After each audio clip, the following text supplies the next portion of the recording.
Elle aide une grand-mère dans la rue sans savoir que cet acte allait changer sa vie à tout jamais. Les histoires de MS Diva. Dans un petit village reculé au cœur de l'Afrique centrale, nommé Bofali, les chemins étaient faits de terre rouge, les maisons entorchies, et la vie y était dure mais pleine d'espoir. C'était un matin gris de saison des pluies, le ciel lourd menaçait de s'ouvrir, et les enfants n'avaient pas encore quitté leur case pour l'école. Amina, une jeune fille de 13 ans, marchait pieds nus dans la boue, un vieux panier vide sous le bras. Elle allait chercher quelques ignames au marché avant la fermeture. Elle était fine, les cheveux tressés serrés contre son crâne, ses vêtements râpés mais propres. Fille d'un père disparu à la guerre et d'une mère lavandière, elle aidait à subvenir aux besoins du foyer comme elle le pouvait. Ce jour-là, juste avant l'averse, Amina aperçut une vieille femme recroquevillée sous un manguier, à l'entrée du village. Elle portait un grand pagne violet trempé, et son dos voûté semblait plié sous un fardeau invisible. Les villageois passaient devant elle sans s'arrêter, pressés de rentrer chez eux avant que la pluie ne se déchaîne.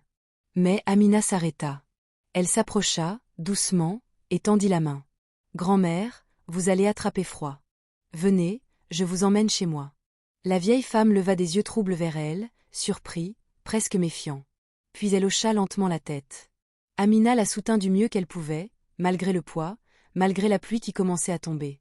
Elle l'installa chez elle, lui apporta de l'eau tiède, un vieux foulard sec, et partagea avec elle le peu de bouillie qu'il restait.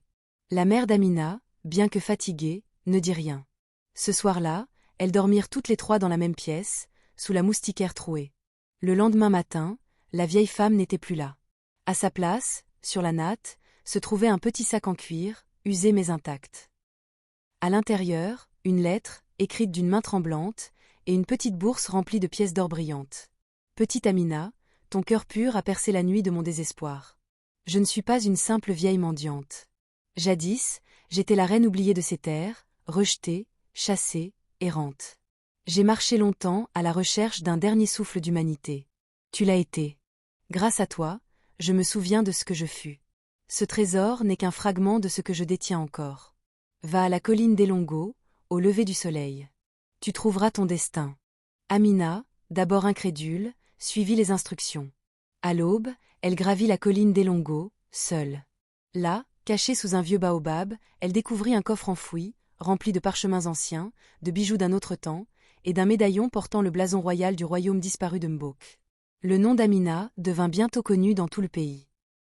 Avec les richesses et le savoir retrouvés, elle fit rebâtir les écoles, creuser les puits, et redonna vie à son village. On la surnomma la fille du destin. Et chaque saison des pluies, elle installait un grand banc sous le manguier, pour que plus jamais une âme âgée ne soit oubliée sous la pluie. Et Amina se souvenait toujours.